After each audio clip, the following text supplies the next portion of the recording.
Hello, everybody. Welcome to Into the Score. My name is Avishai Darash. I'm your host for this podcast, as always. Today, we have a special episode because we're going to talk about subjects that matter to you, to musicians, creative, artists in general. We're going to talk about intellectual property, and we're going to talk about anything that has to do with the rights in our industry, in entertainment industry. I'm so happy to have here in the studio Bindu de Knok. She's from Crosslink.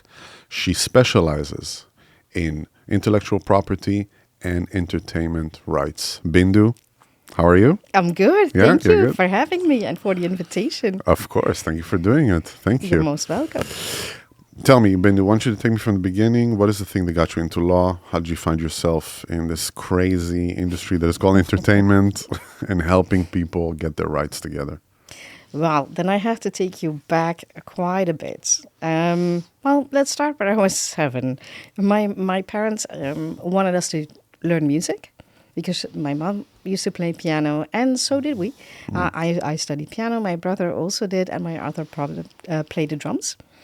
And so I did that throughout my whole youth, really. Cool. And then after graduating college in Ghent, because I hail from Belgium originally. From Belgium. Yes. Okay. And I thought, well, now I have this college degree, and it's good to have, of course, but I didn't really get very enthusiastic about it. And I thought, if I have to do this for 40 years, I will bore myself to death. And I was always interested in synthesizers and technology. And then I found a course in Rotterdam, because I wanted to get more into sound engineering. I was an avid reader of Sound on Sound. If you dare to call me a nerd, I will be very upset. But it might be true. Nerd is good. Nerd is good. Yes. No. But so I really loved digging into Sound on Sound and you know, all the technology and synthesizers and stuff. So I found the course of audio engineering and production, and I did that part-time in Rotterdam. And Which when I school was graduated, that? SAE Institute. Oh, okay. That was SAE started in Rotterdam, actually. in that sense. They had schools everywhere, of Okay. course, but they had the school closest to Belgium was Rotterdam at the time, because there was no school in Brussels, and then we're speaking about the past century. Not to date myself here, but anyway. But Rotterdam was closest for me. So I did that. And shortly after that, I was picked up by TC Electronic, the Danish audio manufacturer.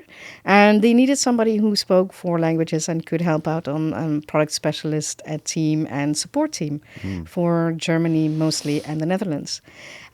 So I moved to Denmark. And while being in that environment, you learn, of course, about how musicians are not treated very fairly. And when I was 18, I was good at languages, but I also actually doubted, should I study languages or should I study law? And then eventually I chose the languages. But the law thing always like stuck in the back of my mind. So, and then when I moved to the Netherlands, I thought, well, why don't I see if there is a part-time university course that I can do? And at Leiden University, the colleges started at 7 p.m., so that was perfect. And you're talking about law. About here. law school, yeah, exactly. So I thought, you know what, if I work if I work during the day, then at 7 I can be at school. That's fine. So I did that. And then I found a job at Baker McKenzie, Amsterdam. So I worked there full time. And in the evenings, I went to law school. And I did that for 6 years. But being older and thinking about what my master plan was, and that was really digging myself really and immersing myself into the intellectual property field and specializing in that field only. So I was very focused on that was my goal. I did that. I wrote my thesis on music infringement cases, and that's really how I got into law. Really, it was sort of the thought. Sometimes you know that you want to do things and that they feel sort of natural, and I always had thought, you know, the languages stuff is obviously very useful, but it wasn't the thing that got me excited. And I thought that intellectual property law would, and well.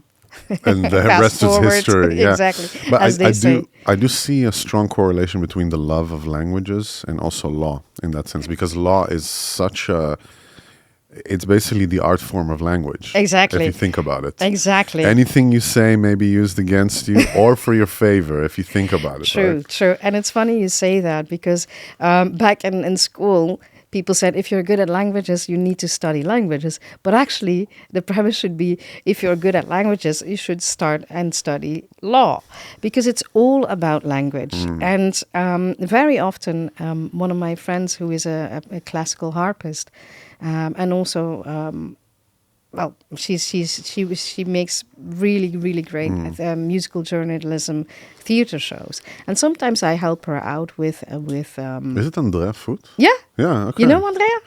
I know her from the conservatory. Yeah. We should have her also here. Yeah. She's cool, Yeah, and sometimes when she sees how I write, she says it's fascinating to see, because you think about every word, but that is true, and it is an automatism that you learn, because language and words do matter. Yeah. And they can push somebody further away or they can pull somebody in.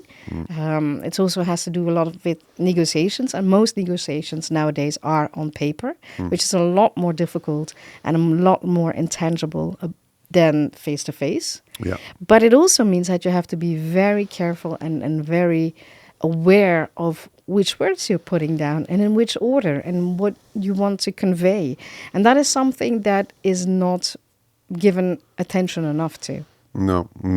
And it's interesting because that's another thing I wanted to point out. You are lecturing in SAE, right? I did that for about 20 years, but now I had to stop because it was just like couldn't combine it anymore with the workload. But I still teach at Abbey Road Institute. That's what I mean. Yeah. You are giving information to people that is integral to their safety in the future, in the industry.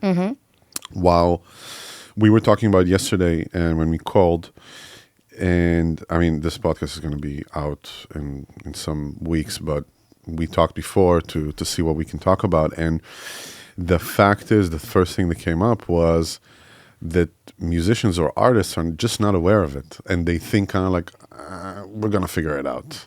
While we're going to figure it out to the point where there's nothing more to figure out. And then people like you need to come into the picture. And then it becomes very sticky, icky. How can musicians avoid that? How can they get to a point where you're almost like your job is not needed to turn out fires, but it's needed to put people together? Do you understand what I mean? Yes, it's a good question. I've thought about that a lot. I've written 2 books. I brought you one, by the way. Great. Don't forget to ask. Do you have it here? Yeah, Oh. I do. Yeah, so we're going to put it in for sure. But I brought you one. Amazing. Thank you. And the thing, and what I also notice with students and with my own clients, quite frankly, is that, yes, they are creatives.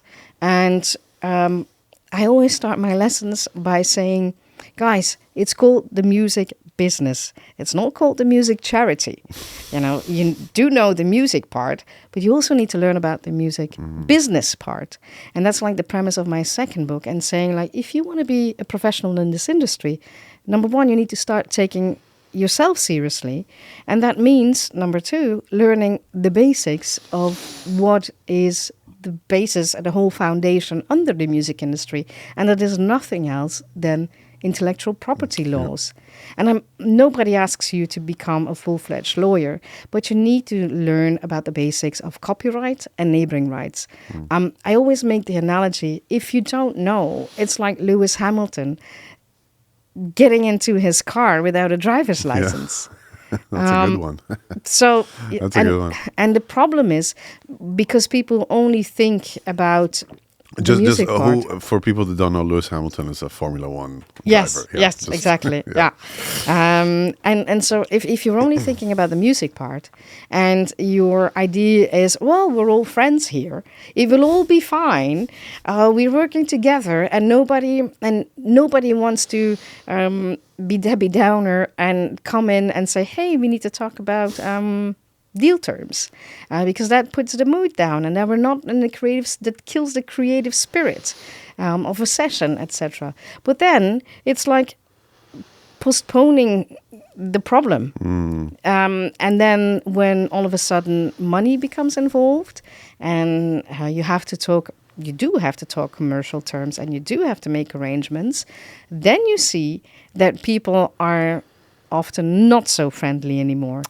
Or people simply, out of not knowing what those rights entail, make the wrong decisions. And they think, well, something is mine because my name is going to be in the title. And what you contributed, Avishai, it's, thank you, but you weren't expecting any money, were you? Yeah. It's my name in the title. Wow, that's crazy. And I think that's what, it's funny, like everybody's your friend till the bill comes, That's like kind of, it's, I don't want to say it starts and ends there, but it's like a ground rule in that sense. That true. as the more you're, let's say, clear also with the people that you work with beforehand, and the more it's written and let's say gets distilled on paper, the easier it's going to be to just have everybody protected and also see who is the piece of shit, Yeah. Who is, well, we would call that in proper words, less reliable. But to come back to your question and piggyback on that a little bit, you asked, like, why do people only think they need lawyers when there's already a problem? I think it's because lawyers have that kind of stigma, and there's a stigma around what we do. Probably also because it's not very visible. You see television shows and series, and then they're portrayed in a certain way. Yeah, exactly. I never say objection, not once a day. But I think that is it's a visibility problem of what we really do. We're not all the Harvey Specters. We never drive around in limousines. And usually, it's very boring. You sit behind your computer most of the day, and you write, and you do a lot of thinking. Yeah. And the problem is, by thinking that lawyers are only needed when there is a conflict, you miss half of. Actually, more than half. But in essence, what a lawyer does is help you lay the foundation under the creative house that you're building. Yeah. Meaning, making sure that your intellectual property folio, in that sense, your copyrights, your neighboring rights, your trademark rights, your contracts are all in order, and that you can use that as a stepping stone to build your career on. I make the analogy of, if you don't do that, it's like building a castle at the beach. And as soon as something happens or the ocean comes sweeping in, the castle is destroyed. Yeah. But if you have a solid foundation, you can use that and really build a sustainable career. And I think that is where most musicians do not click yet. And because they're afraid of lawyers, they're afraid of also the legal fees, probably. Yeah. And they say, well, if I don't need it, then I won't use it. And now, of course, there's ChatGPT, and people think... I was just about to ask you about this. And people say, oh, I'll throw my agreement in ChatGPT. But it's very unreliable because it's trained on a lot of data sets, millions of data sets, and it is not capable of looking at the specifics of your case or even looking at the specific law of your country. Yeah. And it gives you general ideas, but if you still lack that basic knowledge of what is copyright, what is neighboring right, what is your ChatGPT prompt going to tell you, still things that you do not understand. And it makes mistakes. Huh? And it makes a lot of mistakes, even to say it sometimes truly hallucinates. Yeah, it's not, I mean, it's funny because we kind of put everything on it. Like, this is my lawyer, it's my psychologist, it's my architecture, it's this. It's still in development stage. It's still completely unregulated also. People that are coming from OpenAI are saying it. It's unregulated. They're exactly. saying we don't really know a lot of stuff. And then, of course, because it's for free and because it's easy, and it's also echo chambered. That's very, very important. I can convince ChatGPT that what I'm doing that is wrong is correct. Actually, if I continue pushing the prompt, there was I saw even a woman saying, "I cheated on my boyfriend. Now he left me. How can I get over it?" And it's answering her, oh, this is not good. And then slowly just, oh, you need to do what you need to do to be a strong woman. It's fine. It was just a test to see that you can manipulate the engine also. Yeah. You can just continue feeding it data to the point that it will just agree with you, even if you did something that hurts other people or it's incorrect. So I can only imagine the mistakes that people actually are having with legal matters. Yeah, and it's very tricky. A student once gave me an agreement that he made with ChatGPT, and it looked like a real agreement. It really looked very fancy. It was way too long, but anyway. But it looked like a real agreement until I started reading it. And he had asked me, can you read this and give me some pointers? But just out of curiosity, I would obviously never do that because, but still, I was very curious. I thought, let's see what it has come up with. And you read it, and it is so vague. The language is so vague. It sounds okay. It looks okay. But again, what we spoke earlier about, the power of language. Something may look okay, but what are you really saying? Yeah. What's really on paper? Yeah. And I said to him, I read it, your 12 pages. 12 pages? Yes, and it gives you nothing. If you sign this agreement, and the other people, the collaborators also sign that agreement, you'll be in a lot of trouble. And Wow. he was baffled, and even to the point where he was like, "How dare you? It's ChatGPT. It knows what it does." And I said to him, "You're going to be in a lot of trouble if you trust this agreement. I would not use this at all." And he was really confounded. Wow. Okay. And now did he use it? I don't know. I don't know. You I don't don't know. know. But people. It'll be funny if he just knocks on your door like a Bindu. It would not be funny, to be honest. It would be like, oh no. I told you. You never say to your clients, I told you so. I've said that in the past. You help them, and you try to help them without putting I've blame mentioned this fact and in judgment. the past. But you know what? And that's a tricky part, that people think, I will try and save money Yeah. by not hiring a lawyer. But think about this. A trained lawyer, and especially in our industry, has been doing this for years, Yeah. knows the environment, knows the counterparties. It is more than just legal knowledge. It's more than just knowing what the law book says. It's the insights in the characters that are at the major labels or the indies. It's the insight in the people you work with. It is recognizing patterns. That is what experience brings, of course. It's so much more than that. And that culmination of all those facets combined with legal knowledge makes that a lawyer will always give you so much more and will be able to get you out of trouble or keep you out of trouble from the get-go. Whereas a ChatGPT will give you vague things and give you a false sense of security.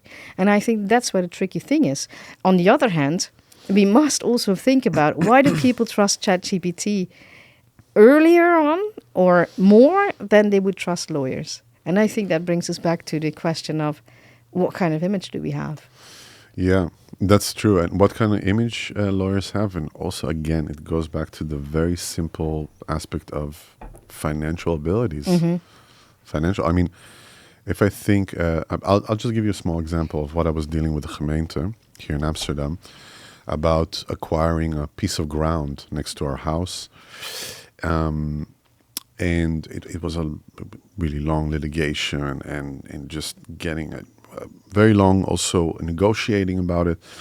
They gave us the ground. It was an extra 288 square meters next to the house. So it's a big piece of ground. And they gave it to us. They pulled it back. They gave it to us. They pulled it back. It was about 2 to 2.5 years of negotiating. Eventually, they came out and they said that they cannot give it to us because of the didam arrest. It's a type of law here that they have in Amsterdam that they presented in 2022, if I remember correctly, or 2021, that they cannot partition grounds to people on the case of discrimination, in the sense of Bindu has a house of 100 square meters. I have a house of 100 square meters, and I want to add 200 square meters to it in the garden. You find it unfair and unjust. You can complain and say that it's, and then they're going to just cancel it and not give it to me. So they put it on that. I put it through ChatGPT. ChatGPT scrambled it completely. completely scrambled it, started bringing stuff from Switzerland, and I was just like, okay, I need to talk to my friend here, the lawyer. He checked it, and that's where the humanity comes. He said, did they already put it out to the public that they want to give it to you? I said, yes. Did you get any objection to it? I said, no. If you got no objection to it, the Dida Mares doesn't mean anything. You have to show them that. We sent it to them with the declaration of it's going to be out, it's going to this. Within one day, we got, oh, you know what? We checked it internally. It's fine. Actually, you can have the garden. So it was all of a sudden, oh, wait a second. If I only listened to ChatGPT, I could have made a fool of myself. But because I called a lawyer and he actually looked at it, it came from the emotional part of it, came from the part of, let me look at it, let me see the patterns, let me see this. The pattern that he told me, for instance, there is a fundamental issue of communication between the gemeente and the erfpacht. They don't communicate well with each other. And then on top of it, you have the handhaving that they don't communicate with anyone. So they can have like cases on a place for years, which is not relevant anymore. So actually the human error of this whole situation brought us to a point that we could get that ground. So without a lawyer, I would have scrambled it, and with a lawyer, it was solved within a day. Yeah. So what the misconception that people have of like, oh, ChatGPT can just solve everything within minutes, what years takes for people, is completely wrong. Yeah, and it also doesn't take into account that everything that has to do with municipalities or states, that's a very specific law. And just like intellectual property law is, and it has its own quirks, it has its own characteristics, and obviously it has its own set of rules. And ChatGPT puts everything in one heap and treats it as a collective. But that's of course quite wrong. But you said something about having the financial ability. Yes, true, to a certain extent, but mostly when you go to court, then it really becomes, a bigger issue. But I think for a day-to-day advice, you can make an arrangement with your lawyer. And obviously, when you think about if you hire a lawyer for 2 or 4 hours, it is doable. Yeah. And it may give you that start that advantage that you will earn back just because you invested in this. You will earn it back for sure, because you will not anticipate as many problems, and you will be much better set up for the future. Yeah. Ultimately, a contract is there to serve you, and if a lawyer negotiates it, chances are that you get a much better agreement than you would have in the beginning. Yeah, and that already is a big win, and that will certainly get you the smaller investment that you made in the start out of it. Yeah. And also on the long term, because as I said in the beginning, you have to use your contracts and everything that you do with your lawyer as a stepping stone for the next thing. So if the bar is low from the beginning, if you build on that, it will be a very slow escalation to something better. But if you have a good, solid contract from the beginning, that is a much better foundation to start with.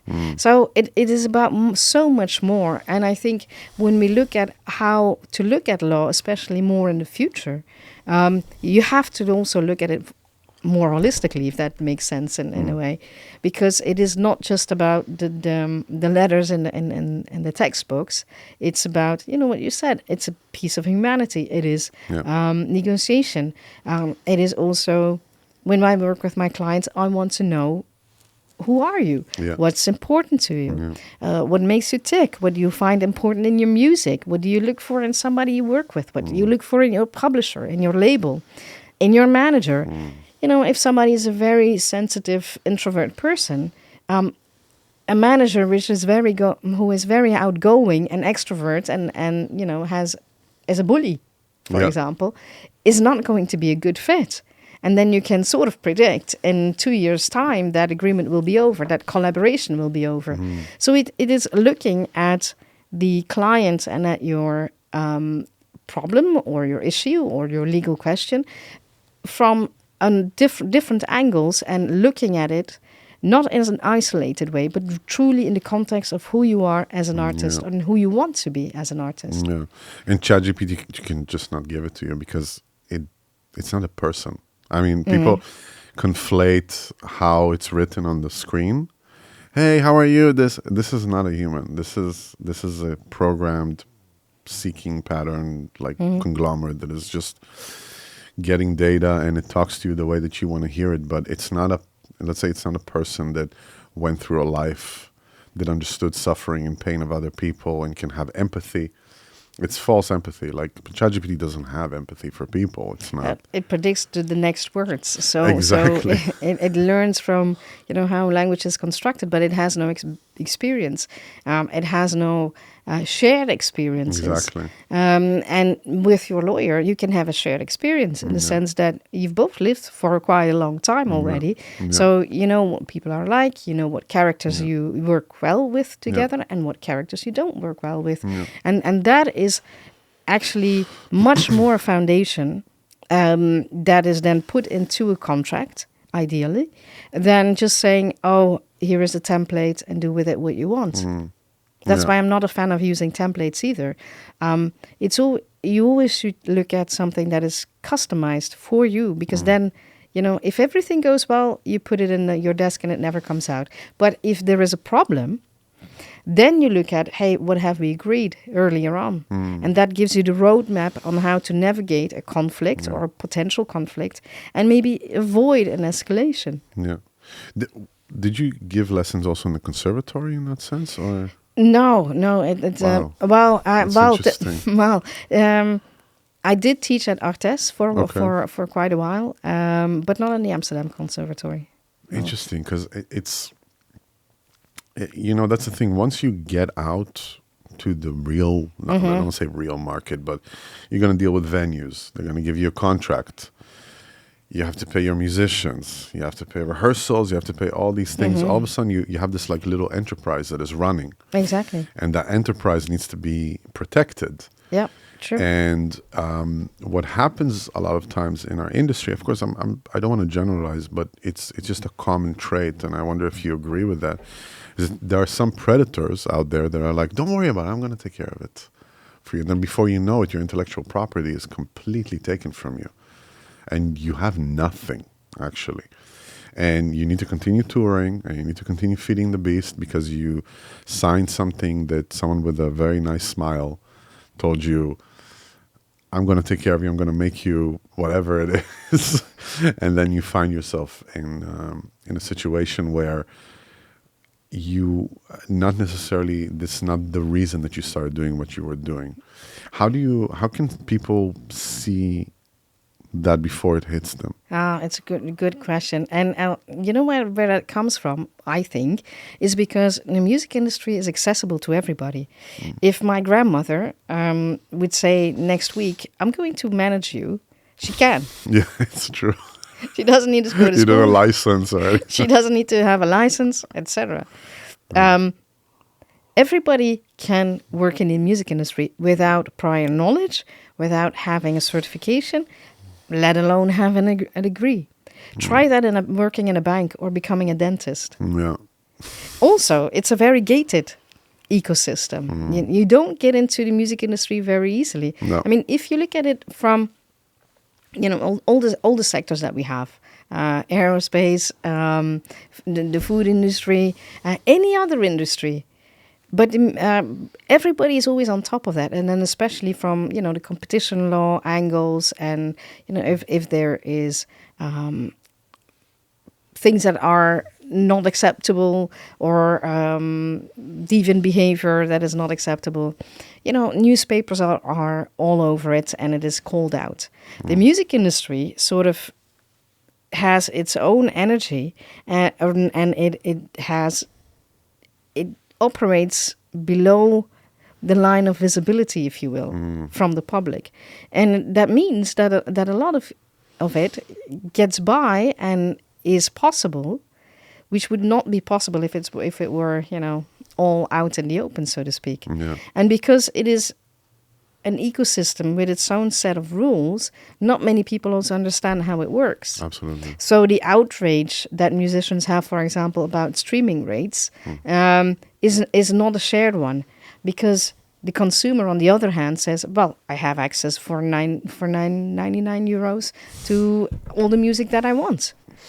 So that access point explains why, and in combination with the fact that it can be a very lucrative industry, explains why it also attracts less savory people or people with... I like the language, less savory, pieces of crap, pieces of You are going to blur that, are you?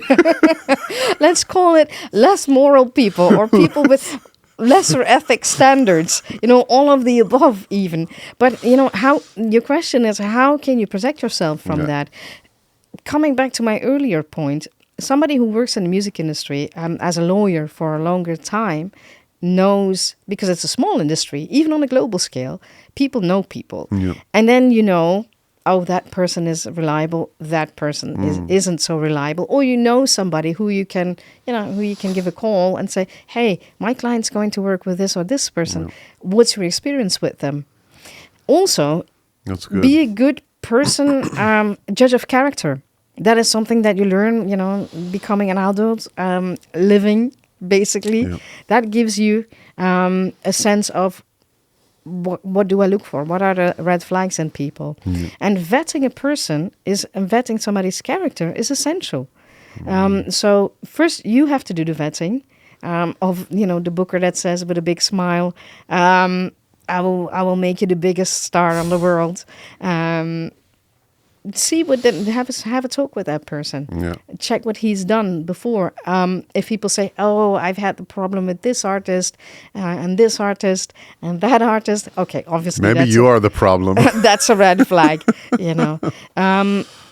What the best test is always to ask, like, what if we don't want to work together anymore? What happens then? Yeah. Because when contracts end, that's where people's real shades come over and come across much better. Yeah. So vetting the person, using a reliable lawyer and an experienced lawyer that knows the industry. That person can warn you from parties that you should not work with and the parties that do fit you better. Yeah. Choosing a partner that fits you better. And help you in that process. And also, you have a sparring partner.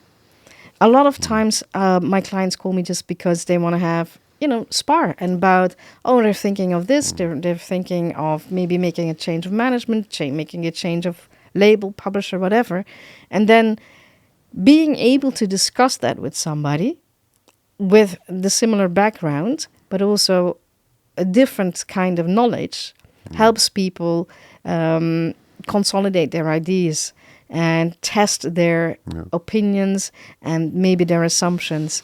And then ultimately you want them to make the best decision and well-informed decision for themselves. Yeah. And that's really important. So it is a combination of those factors, and that is how you keep crooks outside of your door. Yeah. And sometimes also if crooks are entering your door, it's a good lesson. Mm-hmm. It's a great lesson, I mean, learn it once.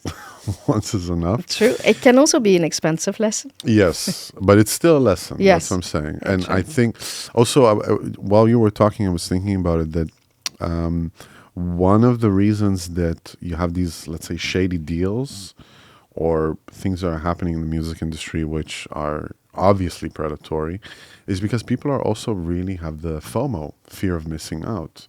And they come from a scarce place. Mm-hmm.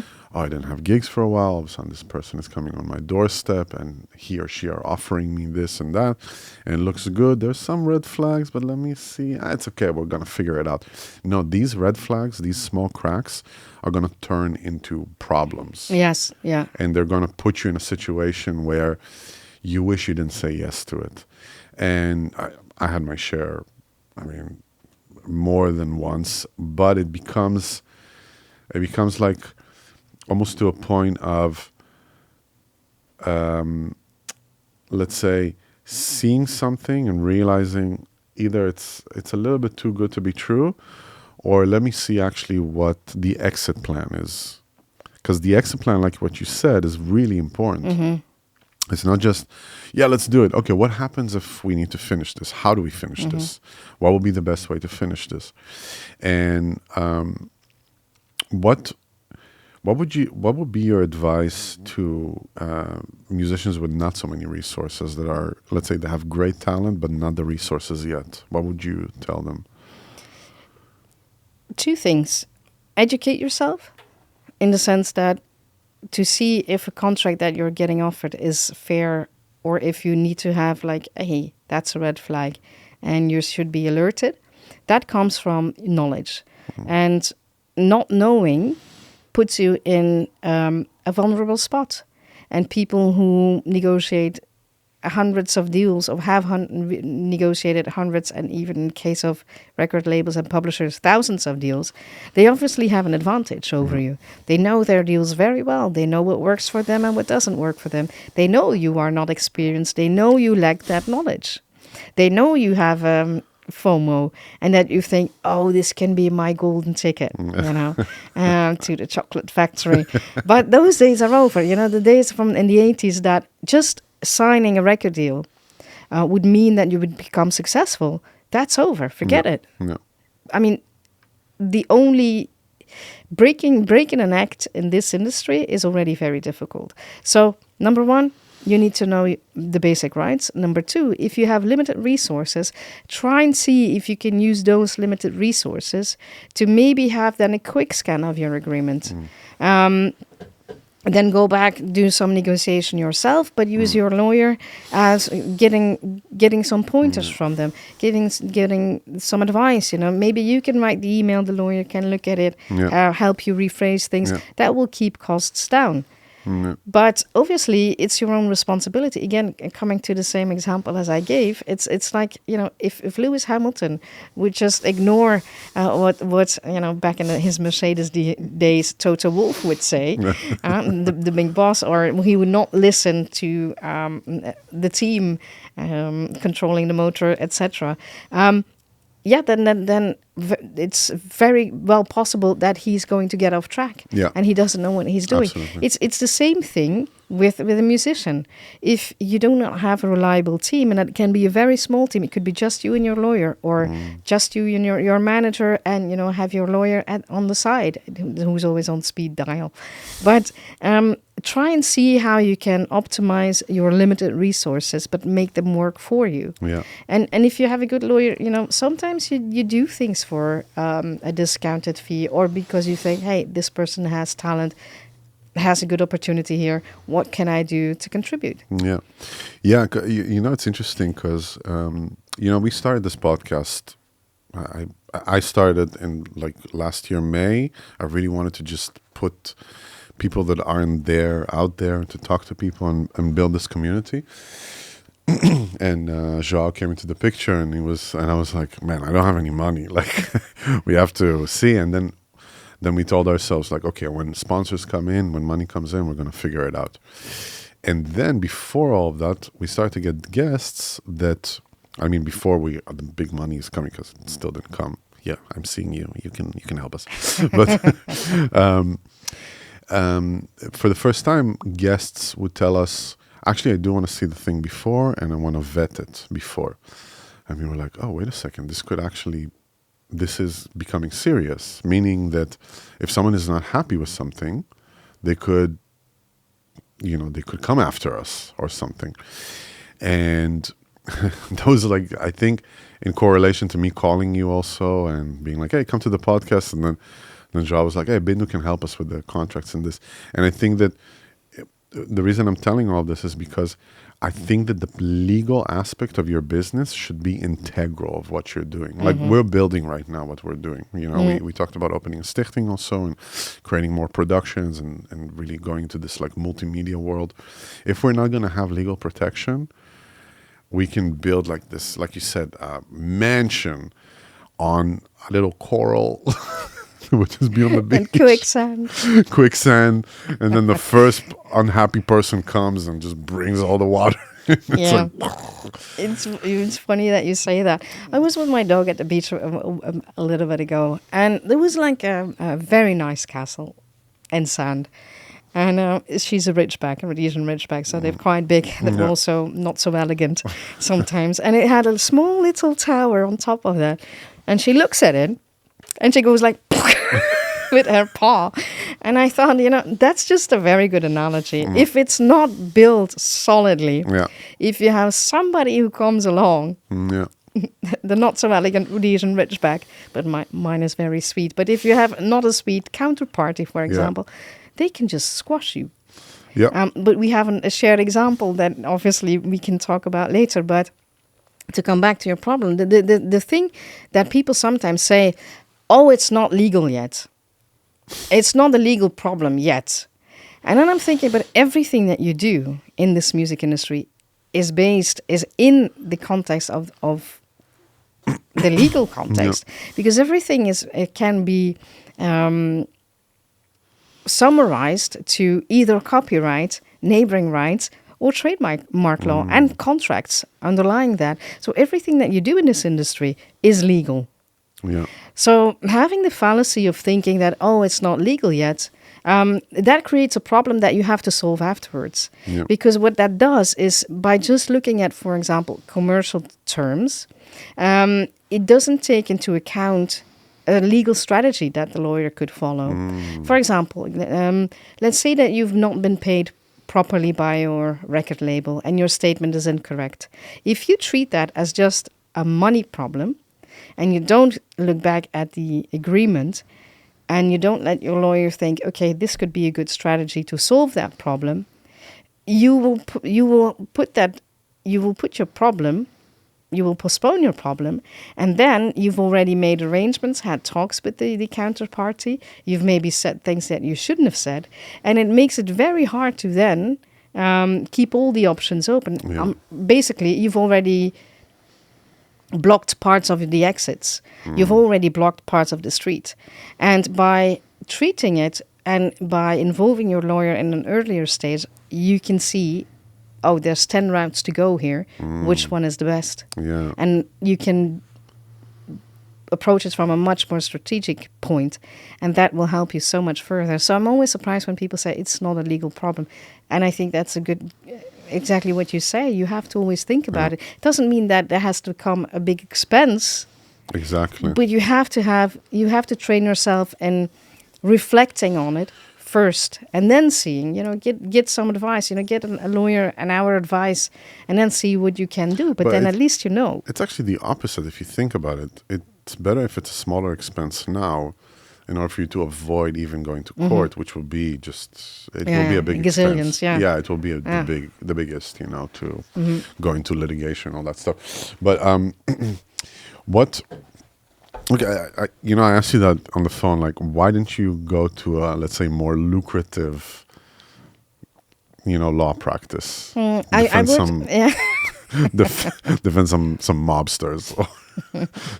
It doesn't fit my character. No, that's number one. It doesn't fit my morals and my ethics. Number two. Yeah. And number three, as I said, I'm very intrinsically motivated. So I knew that this is what I wanted to do. And that's where I also made a decision when I started for myself. I did work and train with big law, obviously, which was a very useful experience. I mean, training at a big law firm is really good because the quality is high. You learn a lot. But after a while, because I was in such a niche sector, and that's really what I wanted to do, you find something that fits that and makes that possible. And at the end of the day, what do you want to contribute? What makes me happy? Does having a big bank account makes me happy? Does it make me happy that I can use my brain, use it to help artists move forward? That makes me happier. And then that's a choice that I make. It may be different for somebody else, and that's also fine. But for me, this is what works, because I get to combine my knowledge and love for music and production and technology all at the same time in my daily life, and ever since I started working for myself, it just doesn't feel like I have a job. Yes, I'm busy for sure, but it doesn't feel like, oh, I have to go to work on Sunday evening. It's like, oh, well, I have something new that I can exactly. I can learn and grow. Yeah, that's just the difference. Yeah, that's a huge difference. And I think also funny enough, a lot of musicians don't know lawyers like you. You know what I mean? Like, in the sense of, I see sometimes I get a message, hey, do you know of someone I can talk to? Like, this guy screwed me, or and again, we talked already quite a lot about it here in the podcast, but people get to a point where it's too late, where it's actually picking up the pieces instead of building it. It's like, oh, shit, I just got a missile. Everything is, what am I gonna do? Like, Bindu.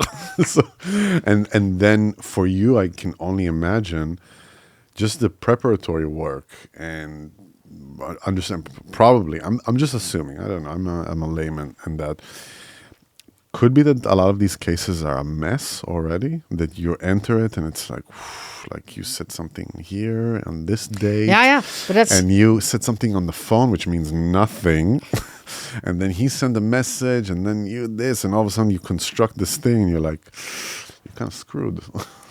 very true. And that's exactly what I said in the beginning. Like, sometimes you think you're doing the right thing, but if you're a lay person and you have a conflict, resolving conflict is a skill that is on a crossroad of legal negotiation, and you have to know both to do it well. If you approach it from, I have a conflict with one of my family members, etc., it's not the same thing. Even family members may sue each other, but that's a whole different story. I can tell you some stories. But if you get a case that in which somebody has already done a lot of communication with the counterparty and it's already escalated, it is sometimes very hard to get it back on the rails, because a lot has been said between those parties. There may be already so much bad blood that it's very hard to get people back into positions where they want to even be open to speaking with each other again, or considering the other's viewpoint, or considering the solution that is on the table. It sets you back enormously. Yeah. And it's like a lot of noise, I can also yes, imagine, right? also. And people then sometimes make the decision, okay, but I want to avoid the legal cost. But yeah, sometimes but then they also end up paying a lot, and they have the stress. Yeah. And just not forget about that. If you have a lawyer, you can dump the stress on him or on her. They will be the buffer. Exactly. I always say to my clients, I'm your first and your last line of defense. Yeah. And I'm also the person that you can put in between yourself and any counterparty as a buffer. And people can be angry, they can yell, they can scream, then certainly they do, especially nowadays where good manners are, rare. And it does happen, but that's part of the game. But then at least the client or the artist can remain unscathed, and they can just, retain their relationship with the other party. And that's also an essential part of, your job. Maybe it's not going to be the big, how to say it, like the big, we go to the rechtbank, we go to kantonrecht. But still, it's money, And people were like, you know what, I prefer, it was so painful for me already. I prefer to just put it behind me and just continue to other productions. And that's the issue when people like this get away with it. Yeah. Let's talk about conflict for a little bit. Because I think that after COVID, funnily enough, I think conflicts have risen.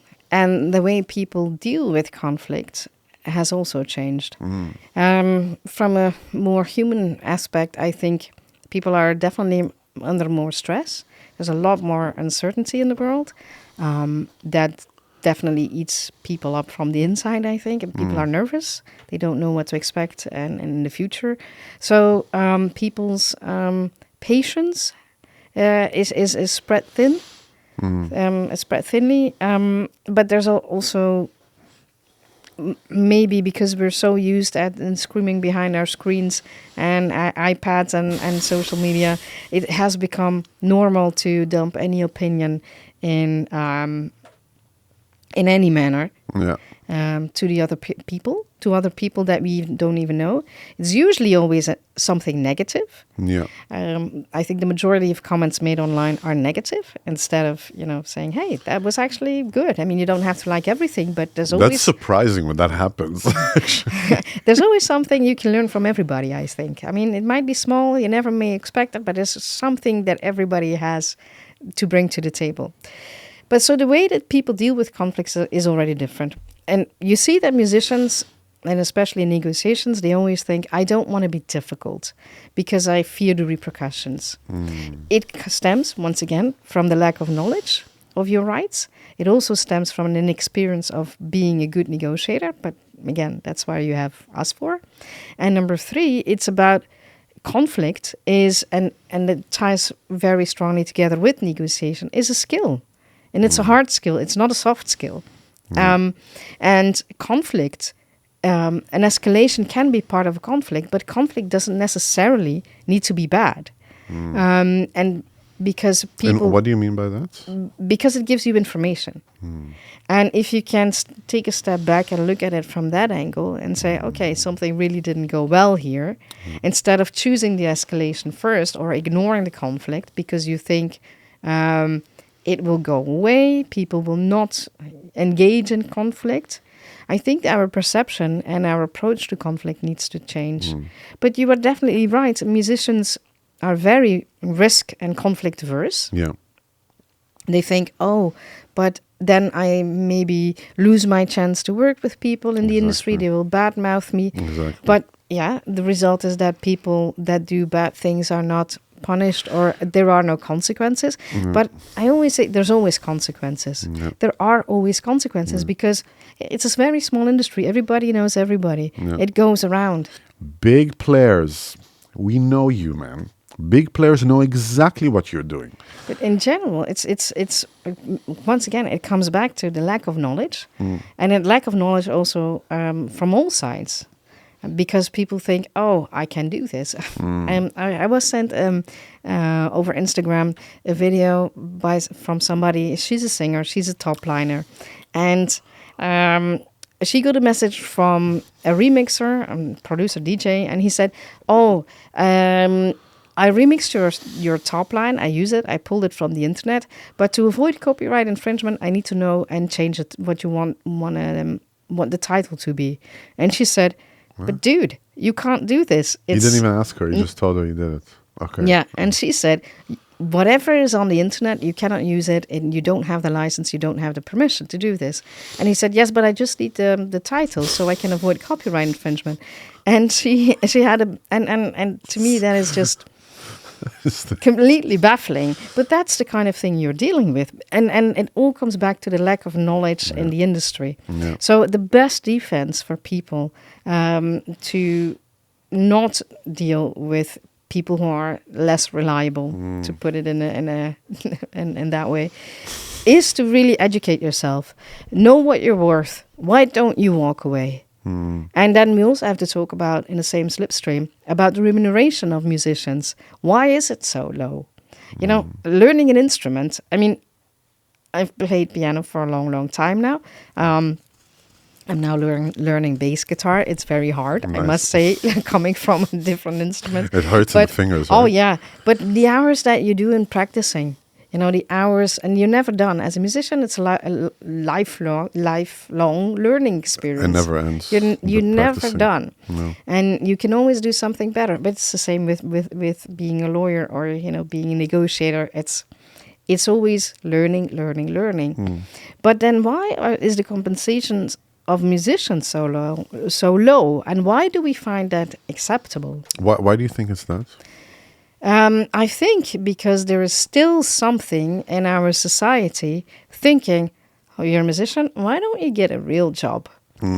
It's entertaining for me, so I'm entertained. So, it costs money. Yeah.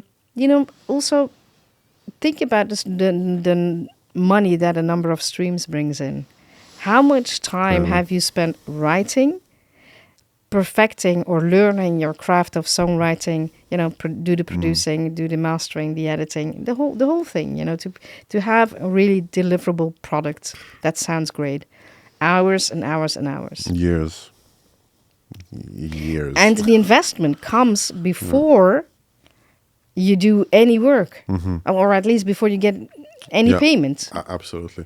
So you put all the investment in there. So I think this is a good moment for us, especially in a time where AI is very much coming up and taking also jobs from songwriters. I think it's good to really reflect on what kind of society do we want to be? What kind of value do we want to attribute to music and musicians and the skills? I remember seeing an interview with the guy from Suno, the AI platform, and he said nobody wants to learn a musical instrument. I saw that. It's I was annoying. infuriated It's annoying by having this. to learn a musical instrument. And I'm thinking, I was but it's not. infuriated. It's, when I have spare time in the weekend, I want to learn something. I sit at my piano or, take the bass guitar and learn something. Yeah. And the joy that it gives you, that an hour ago I couldn't play this lick. I couldn't play this piece. Now I can. It's the joy that gives, that brings, that brings some to achieve that. And it's also the not power. known. I mean, also, if you think about it, music is extremely popular. I mean, it's one of the most popular things we are interacting with. Yeah, true. There are in the Netherlands I think festivals are like 1,280 a year. Yeah. It's true. 4 a day. Sorry. Think about watching a movie without music. Yeah, exactly. Seeing a commercial without music. Seeing Instagram or social media posts without music. Because I think it's also multi-layered. If I may add to that, it's also of course it's the societal perception of music is you just do it for fun, right? Yeah, that. Come on, you enjoy it, right? You enjoy sitting in a small room practicing 5 hours a day, right? It's like what? Until your Being a fingers bleed. psycho, it's like you enjoy this, right? No, but there's also the other aspect of people really wanting to play and they take really, really bad deals. I'm saying students that are in conservatory or people that are beginning their path, they go to a venue and they're like, oh, I'll play for a fourth, if not a fifth or a sixth of the price of what a professional plays. And for the venue owner, they think, oh, it's perfect. It's the best deal I can ask for. I'm getting live music and I don't really have to pay the fees of the professionals. But you get free promotion. Yeah.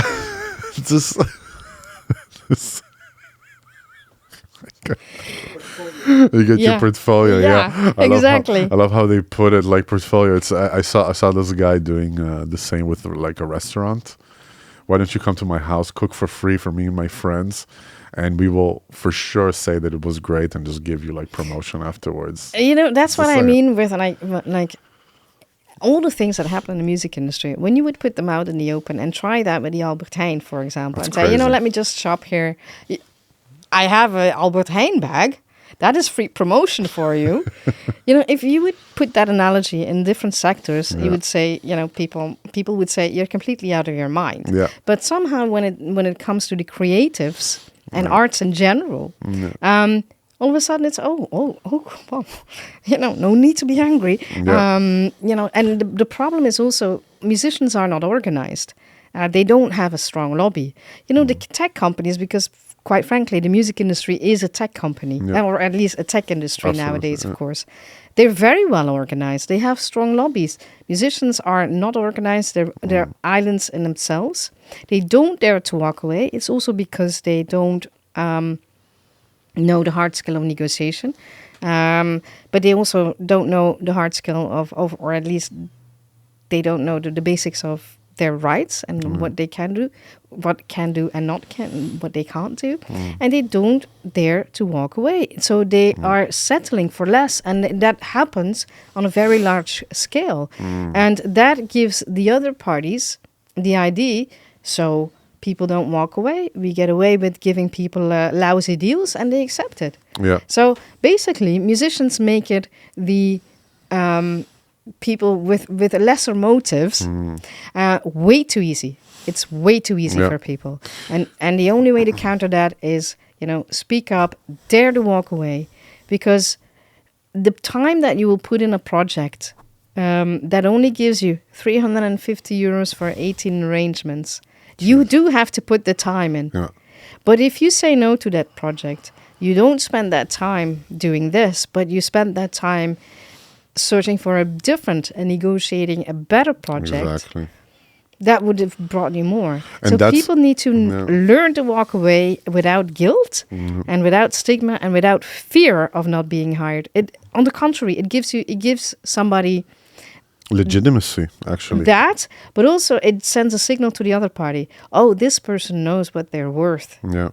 I will not be able to bullshit them Yeah. into anything. Absolutely. That producer told me,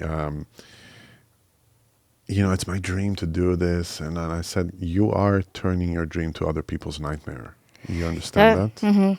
But you also said something about licenses not being cleared. Oh, that was insane. And that's, yeah. I told them, Let's I talk need about to that see, for a I second. need to see. I told them very clearly. I said, you know how I got to it? It's very funny because when I write arrangements, what I do is I always compare. I'm like, did I get this right? Did I this? And you have amazing platforms right now that, for instance, Arrange Me, MuseScore, Oh, yeah. huge, like conglomerates of just arrangements, So I type in the arrangements, the arrangement, and I start checking. The positive part of it is that the arrangements that I was writing, no one did it yet to that extent of detail. So I was happy about it. I saw like, oh, this is a great opportunity to also capitalize in the future. But then when I was checking arrangements, I saw given by licensing from BMG Productions. And Well, maybe to get to Sure, pinpoint sure. for the listeners and the viewers, it was a very big tribute show it was a very big artist. She was fantastic. Has written great music. And I have to say, she is a monster, a beast when it comes to playing. I got into her music on such a molecular level. She is one in a century. The way she that's sings. true. Yes, exactly. That's also the beauty with music. And sometimes you hear people's voices and you won't hear it for another 100 years. 'cause Pavarotti was one like that. Jeff Buckley was one like that. Amy Winehouse, I have Amy to say. Amy Winehouse, Winehouse, Tina Turner. unbelievable. Whitney Houston, Houston. Mariah Carey. It's And the skills they have, but not just the skills. They have a brand name. Their name is a trademark. You cannot do a tribute show and use trademark without being licensed. The same for the music. I mean, coming back to the smaller example of the top liner that was, ripped off of our music. If it's not yours, if you haven't written it, you cannot use somebody else's music. It's very simple. Yeah. In that sense, copyright, neighboring rights, very simple. If it's not yours and you don't have prior, that's the key here, prior written permission, you cannot use it. So if it's somebody else's material, you have to ask for permission. Asking permission from a party like BMG, that will mean that there has to a license fee to be paid. Exactly. So whenever you do something with somebody else's work, you need to think about licensing, clearing the rights, etc. So what happened is that I'm starting to write them, and listen, what does that mean to arrange? I'm taking the recording, I'm listening to it, and I am writing it in a way that would fit the specific band that they asked me to lead. Every song is different. I mean, one production has this type of instrumentation, one production has this. I'm talking about the recordings of Tina Turner. And I have to take them and kind of like compress them into that band. Yeah. So that is new work of arranging. That is just new work. That's how you look at it. And when I start doing my research, I'm like, wait, you need to get specific licensing. Paying Bumastema like the little fee, and in Israel it's called akum, the little fee, it's not enough. No. Because in 2021, the entire catalog with the likings and with everything around it was bought by BMG, meaning that they took everything what has to do with how Tina Turner looks. Portrait rights, etc. Yeah, for sure. Portraying, exactly. And is in her estate are, at least from the small research that I did, they love to take you to court. Well, they also love have it. a right, I mean, it's not because they love to take you to court. it's they have a legacy to protect. Exactly. And if it happens on a smaller scale as well. If a smaller artist and works with somebody else and is not credited, and his work comes out on somebody else's album, it's the same thing. Yeah. You know, infringement is infringement, no matter on what scale it happens. You know, but you know the difference is that BMG obviously has deeper pockets than a small-time artist that has to go to court. They will. That's the difference. But the principle is the same, and that's also something that you need to be aware of, because what I think is a danger, especially with a lot of material being available online, the argument is, well, it's available online, so I can use it. No, it's not because something is available online. It is not public domain. Yeah. Public domain is a term that is coined in copyright law, and that means that copyright has expired. Think music of Mozart. Is that 75 years, right? Or 70 years after the death of the author. I think classical pieces of composers that have died more than 70 years ago. That's public domain work. But something being available on the internet is not public domain. So you cannot touch it. And when you say public domain, meaning like, let's say I take Sonata from Mozart. It doesn't mean that I can just take it and put it under my name. I still have to credit Mozart for that. Yes, well, there's two elements of that, of course. If you want to replay the composition, and then you can say, you can record it, and obviously you have to give credits or writing credits to the original composer, which is Mozart and not you. You can say it's an arrangement by Avishai. Of course, you can say that. Who's protecting his is there any governing body that protects their work? No. But of course, there are older publishing houses that do have rights to the original scores, etc., and from centuries ago. But there's if anybody even knows if there are heirs from the big composers, who knows? Yeah. And copyright was only invented, so to speak, in the late 1800s, mid-late 1800s. So everything before that, there was no copyright. Wild West, basically. Yeah, exactly. So if a composer found someone from someone else, they could steal it. And yeah, the story is, that's what I read in a book someday, that they would go to each other's houses, take pen and paper, and they would listen at under the window what the other person was doing, run home, and then made their own thing. So that is why some pieces of some classical composers may sound similar in two pieces.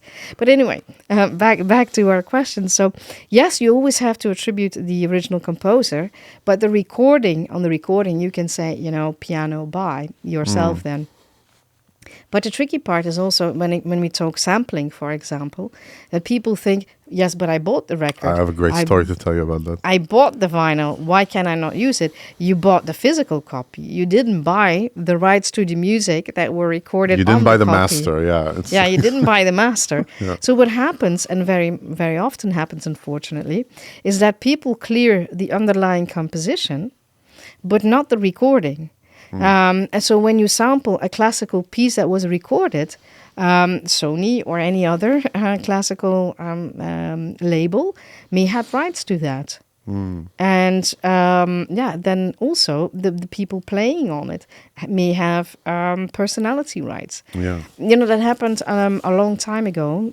There was a lawsuit, and there was a sample used from a classical recording. And the story was, it was... do you know that song from Enigma from the late 80s, early 90s, I think? From, you mean... Sadness? You're talking about this really nice producer, right? Enigma. Yeah, Michel Crétu. Yeah. I know the music, but I don't know exactly what... What happened is that he sampled a piece of Gregorian chant. Oh, this one? By the Municher Staatskapelle, I think. Okay. This one, I think I know. I think it was the Munich Staatskapelle, but, yeah. Not certain. Don't pin me down on that. But anyway, he used recording, and they said it was never meant to be used in a sassy, popular piece of music. Without asking them. Okay. And they said, well, you are or at least you are it is very detrimental to the spirit of the original piece and of our recording, and we do not allow you to do that. So that's an interesting one. So it's basically if you're actually hurting the image of the artist. Let's say. But the image, not just the image, but what the piece in itself conveys and what the artist wanted to convey. And they've been into lawsuits for about 20 years. Wow, I think it was ultimately settled.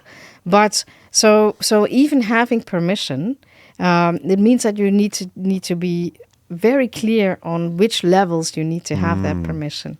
And you know, with people thinking very easily about music, you know, especially because of the availability of music, is going to become quite problematic. I mean, throw AI in the mix, what then? Yeah, like for instance, two interesting stories about it. Chemical Brothers sampled the bum bum ba dum bum bum bum dum dum. Don't hold back, right? Everybody knows this.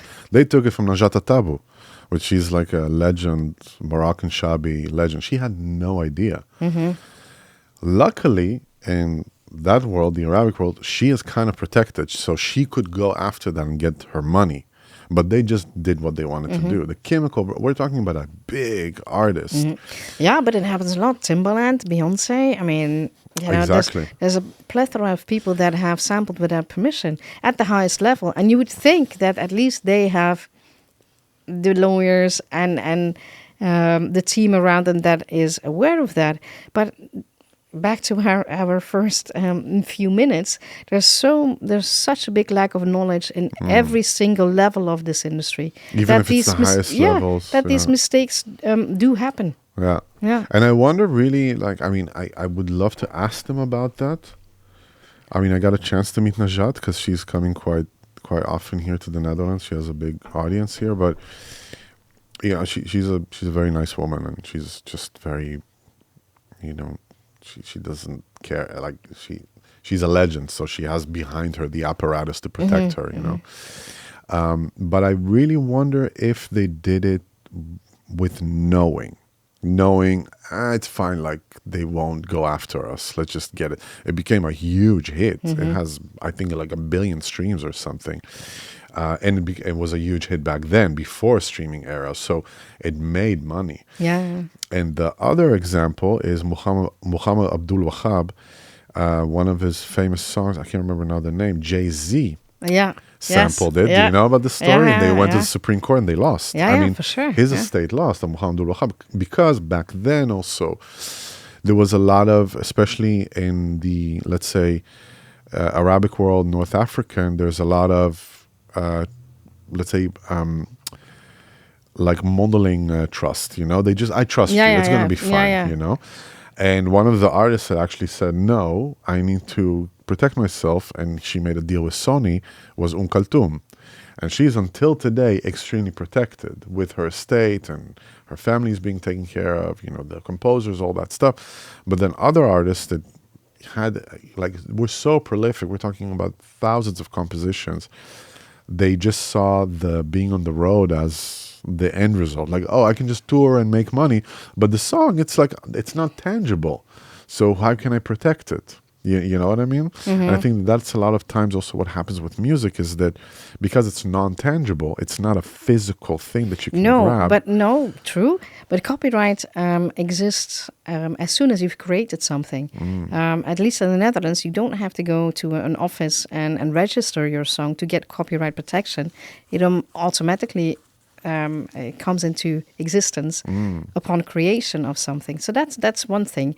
But I think also because a lot of musicians make their money from touring, and know that the bigger money is in touring for now. But we've also seen how vulnerable that is in, for example, when there is a global pandemic.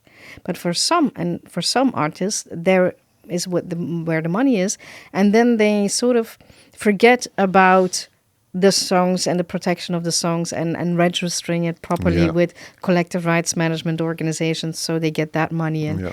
But you see a different trend now. Touring has become very expensive, and only the big bands can tour. You know, legacy artists can tour, although there is a prediction that touring will continue to rise and touring income. If you, for example, look at for which kinds of bands, that is the legacy artists. Those are the established big artists. But if you are a new artist breaking into an industry and you need to tour, it will be an exercise of being in the minus. You know, you will have negative financial results. Yeah. So the awareness of knowing that proper intellectual property handling and being aware of, you know, registering it in the right places, making sure you get your Buma income, your Sena income, that can definitely become, over time, a significant income stream for you. If you leave that money on the table, you're shooting yourself in the foot. Yeah, I need to talk to you about this because there's some money on the table. Did you shoot yourself in the foot then? Yeah, exactly. I think there's some money, Yeah. a lot of money waiting somewhere. But what do you think, where is it going, all of this? What do you think this, what is the future, actually? Yeah. I think with AI being in the mix and especially because AI companies, they've admitted they've used all the music that they could find. Of course, I mean, and it's all plagiarized. Yeah. Now, not just that, but they've scraped everything and trained their models on it. I mean, if you use Udio or Suno and you say, make me a track that sounds like, you know, 9 Inch Nails and Tori Amos, for example, it will say, oh, I cannot do that because those names are protected. And then what comes out of it, something that sounds like a combo of Tori Amos and 9 Inch Nails. So is it like a legal disclaimer in the beginning? Legal disclaimer, right. Like telling you, we cannot do it. We cannot do it, but we'll do it anyway. But I'm doing it and in the it back. sounds like that, you know. And that is, I find, very disconcerting. That also, because how do people will... So wait, are they lying, basically? So when they're saying it's a lie, I mean... You look very surprised. Well, no, but I'm saying... Because it's like... But it's logical, of course. You know, before the RIAA went to court, obviously Suno and Udio were taken to court. They've done some tests, and pieces of ABBA music really came up. Wow, literally the same things came up. That's fucked up. Literally pieces of the same text, literally pieces of the same arrangements came up. So, and now major labels are in talks with AI platforms like that for licensing. But, you know, it's not it's probably not a secret, but we all know that major labels will put their whole catalog into that once they've licensed it. But the licensing model for these things, what will it be? Will it also be 0 point and then a gazillion zeros, 33 cents for the musician? Exactly. So you're taking people's livelihood, and not just that. The whole idea of intellectual property was to give people control over their creations. And by giving people, you know, a temporary monopoly, if you will, over their creations, giving them the possibility to decide what their music is used for. And because everything is now in sort of our techno-feudalism system, in the hands of, you know, big tech, that choice is being given away almost freely. Yeah. I find that very worrying. And I find it worrying that in the AI race, governments such as the UK government is willing to give up an 8.5 billion pounds industry just because they would win the AI race. And they would say like, oh, copyright, well, yeah, whatever. Just that's because of race dynamics. Yeah. Just because of race, we need to be first. Yeah, exactly. No matter the cost. Yeah. Yes, and that brings us back to our previous discussion. Like, what kind of society do we want to be? How high do we want to put culture and arts on the map? It is what distinguishes us from AI. You know. Yeah. Being able to create, being able to find beauty in our creations. you're a musician, you know that as good as I do. You make music because it's it is as natural as breathing. Yeah. And also because you need it. Yeah. It's your emotional outlet. Exactly. You know, you don't feel whole if you haven't played music or you don't create. Absolutely. You know, it's not even a choice in that sense. It's a blessing and a curse. Yeah. Yes, very much so. So if you ask me where is it going to, I think we need to be far more vigilant about what's happening.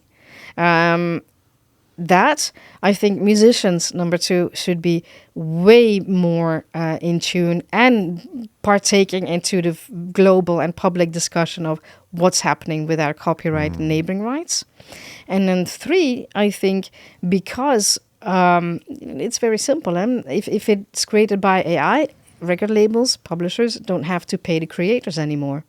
So what I think where it will go to is that music will always be there. And for sure there's too much music around, you know, and there's very little quality music around. Yeah. So the people that make quality music, they will have to find other ways of building an ecosystem around them that works for them. Yeah. You know, building a sort of a cottage industry that they have direct-to-fan connections, and that will become much more important. Would I pay a lot of money? Well, a lot, you know, more money to see my artist, my favorite artist, for sure. Do I have to save more for that? Yeah, I would. But then, you know, having a better experience, buying directly from them, for example. Would I buy an LP that costs £50, for example, instead of, you know, £10? I would, if it's my favorite artist. Yeah. I would be able to buy less. I would be able to do less, but I could choose to which artist I want to contribute and then support. Yeah, it has to do with quality and quantity. Yeah, also. so I think there will be a split between AI platforms, AI music, and people who do that, and then the people that are in it for the sake of music and because they have something to say with their music and because they want to contribute to the arts. And I think that will, you know, somewhere split. Yeah. How, I don't know, obviously, but I believe it will get into some sort of balance also, because it will, you know, we're flesh and blood in the sense of we're drawn to that, meaning that we are at the cusp, of course, of almost not knowing if something is AI or not. You know, some videos I'm like, oh no, this is AI. Like it's something in the brain tells, but still the human experience is going to actually be amplified, I feel. What I mean with the human experience is that we would want to hear the imperfections of humanity. We would want to go and see a show of seeing someone and not having a prompt giving us what we're thinking. I think it will be parallel, because some people also really don't care about that. The younger generation may use the Sunio or Udio platform simply as a DSP or a digital streaming platform, such as Spotify. Wow. They really don't care about the quality of music. They just want to hear something in the background. You know, there's I think it's a Korean act or a Chinese act. Don't pin me down on it. But there's a virtual artist. The artist does not exist, but it's an AI artist. They go performing, and the people in the room can say, "Oh, play this song, play this song." Wow. It's sort of a gamification of an AI performance. If you take Bach, okay, we all know that he screwed it up for all of us when you want to write music. He's outwritten everybody.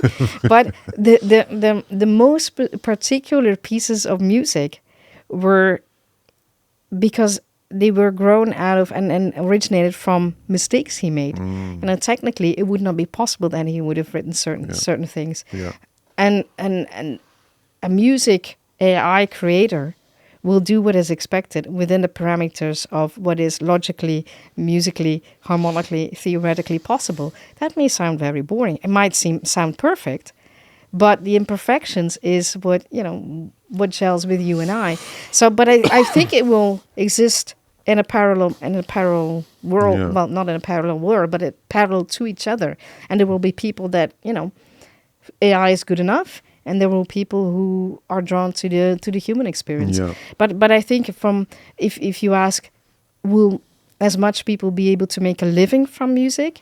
If you don't care about, organizing yourself, being on top of your intellectual property portfolio, doing that properly, and really thinking about how can I, as an artist or a songwriter, build a business, then it's going to be very hard. Yeah. Yeah, absolutely. Absolutely. Yeah. If anyone is listening out there, it's you have to take care of your stuff. You have to take care of your business. You have to Absolutely. and find the right people to help you with that. And it's okay to make mistakes along the way. Just continue going, continue doing that, but also organize that musicians are much more part of the debates that go on now. Governments, they do what they seem, what is viable for them. The voices of the artists that actually make a living with music, I wonder if that gets to the top. The tech platforms, the labels, they have a very different business model than the artist that they're signing. Yeah. You have to be aware of that. But I think if there's one Which thing, kind of business model? What is it different? Like, well, their legacy, their estate, they're into estates, of course. I mean, think about it. Columbia was founded in 80 years ago. Columbia, the music was the first, the record labels, yeah. But think about it. Record labels have existed for decades. They've amassed, thanks to transfer of rights, enormous catalogs. They sit on, and all those catalogs continuously to generate income for them. Yeah. They have pockets deeper than the sea. Yeah. I just imagine who owns Happy Birthday, for instance. Yeah, that's the lifelong debate. But you, as a single composer, performer, arranger, you just have your music. Exactly. I don't have thousands of hours. No, you're constricted in time. You're constricted also maybe, well, less, of course, geographically about what you can do and who you can contribute with. Thanks to technology, the borders are very much non-existent, so you can collaborate with people all over the world. But take advantage of that. So that's a difference in business model. So my hope would be that artists become more vigilant in that sense, more active, and even activist about sharing and in the public debate about what it is to be an artist and what is needed for them to be able to create and continue to create. Because that is something that we definitely lack. That's why we're doing this podcast, because this information is really important, that it would get to as many people as possible. Because like we said in the beginning of the podcast, everybody's your friend till money and until you can't pay your bills, and until you see someone, wait a second, didn't we do the same amount of work and why are you getting like 5 times more? And wait, without my work, you had nothing. What? How's the, this feeling of like, wait a second, what? You just brokered the deal. What is? But I understand that it's that's another thing of like the, let's say, mindset of musicians is that they feel it's like it's double-edged, in the sense of there is narcissism there, like clear narcissism of I worked so hard, I deserve this, and there is also this, but I'm just happy I can play music, know, and that kind of balance can put you in situations where it can work against you. So I totally agree with you that the fact that we need to be a little bit more, not a little bit more, but we need to rise up and just, start talking about these things on a regular basis, and also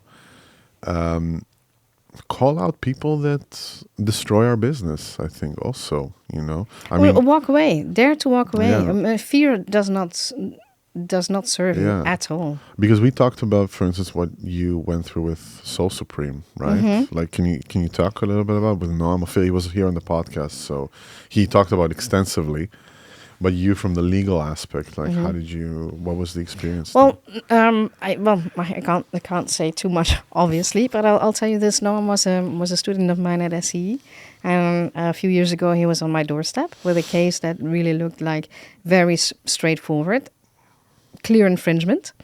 But the problem was that his counterparty was in Norway, and when you, of course, work with people all over the globe, then it becomes a problem. Yeah, which legal system applies?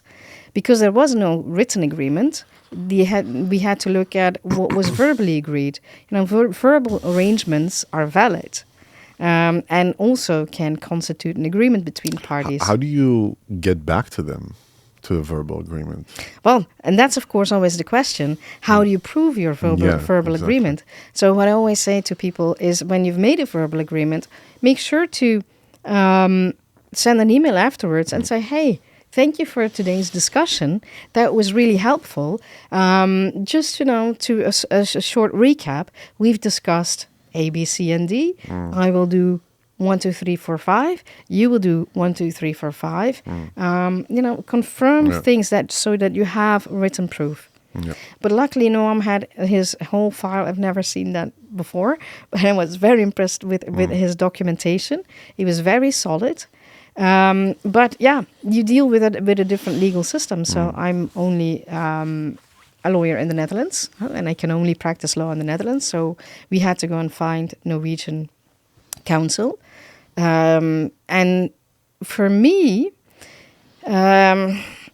because I've been with him for the past 5 years, of course, and looking at the sidelines and looking with him at what was happening, my biggest surprise, and I had not expected it at all, that from a country like Norway, the legal system and the quality of case law and legal profession is not at all what I had expected.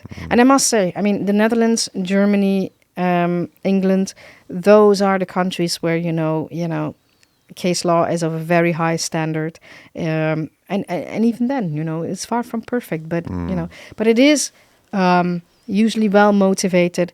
There's hardly any factual mistakes. And if they happen, factual mistakes, then of course you can appeal the verdict.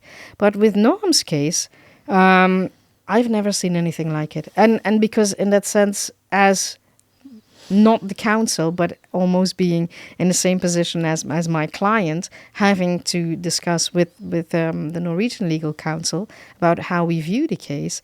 Norway has a very small music industry, so they don't sit on the same knowledge and experience than a country like in the Netherlands, where the music industry is quite vibrant and strong and big. Dance music is one of our biggest export products. Yeah. Norway is very small. They don't have that same experience.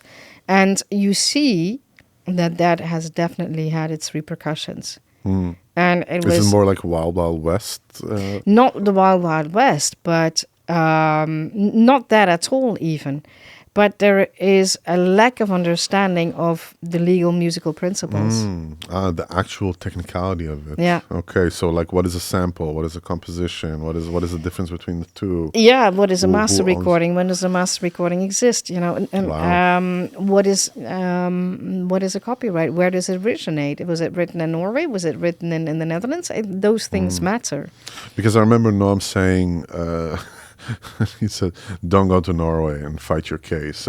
Was there a possibility to bring it here, or was it no? Because their counterparty was Norwegian, and then international private law says that you have to go to the country where your counterparty is located, and those are once again the things if you are the one suing. Yes, but right? because there was no written contract. If Noam had a written contract, then he could have agreed. If there is happen here. If there is a problem, we will go to the Dutch court, and that would have been so much better for him. But honestly, it was such a clear-cut infringement, and I've spoken with lots of trade bodies also in the UK about the case. Because at a certain point, IFPI, the International Phonogram Association, was involved in a very small case for a very small artist. And then you think, that is very odd. And then I spoke with them, and everybody agreed that it was a very clear and cut infringement. But it turned out the other way. But also something that was, I always wondered, if you know that's very clear cut infringement, why would you not settle? And coming back to handling conflicts, a lack of knowledge from the counterparty. If they had known and understood what the basics of copyright were and neighboring rights, they would have realized this is a no-go. You know, I cannot do this. I'm not allowed to do this. And what I found, one moment that I found very apparent and what would really explain to me why it wasn't settled is when I saw the counterparty at their testimonies. And then I truly understood why this case was never settled. And that's very unfortunate because, once again, you see lack of knowledge to a legal system that doesn't know much about the intricacies of music law. That was a problem. And, the problem in the first place was, of course, not having proper written arrangements. Yeah. When you say the testimonies, was it just lying and no, but once again, you can boil it down and summarize it to a lack of knowledge. And that is just such ignorance. And that creates very big problems. That's why I always hammer on know at least what you're allowed to do and what you're not allowed to do. Not into detail even, but it's the sheer basics. But it's also, with Noam, I cannot imagine the stress he must have felt for 5 years. And the legal costs. And the legal costs, of course. On top of it. And the thing is, his case would have been treated differently and looked upon differently if he had been a bigger artist. But if you're a small artist, we've talked to press outlets for sure, but you even said that it was like it was supposed to be a story coming out, and then the day of it coming out, it got like it got pulled. It got pulled out. But we talked to other UK outlets, and they published about the case. But a case like this shows you that even for a smaller artist, if you haven't thought your collaboration through and have not put it on paper, it can result in 5 years in legal drama. It's not unthinkable. So it's not just it's not just a privilege of the bigger artists, so to speak, to go to court. Unfortunately, but How much do you say to your clients, like, let's try to settle this outside of court? Let's is court the end game? No.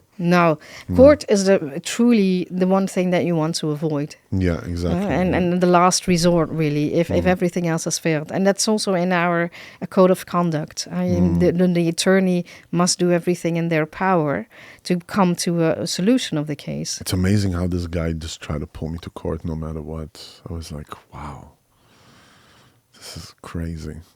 Like how he just did everything. He said, I give you 30 minutes to say yes to my conditions. And I said, you can get this from me and let me call my lawyer. And then he just handed in the whole deposition. And I was just like, you're crazy. Like this is... Yeah, but it's also very unnecessary. I mean, think about He siphoned money from his client. That's what he did. That's it. But that's why I also think if you...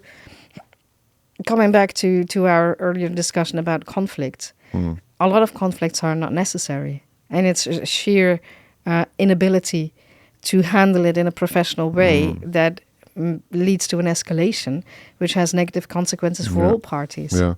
I think for me what happened is that when, because you saw Madelon, my wife, she tried to handle this and he talked to her like...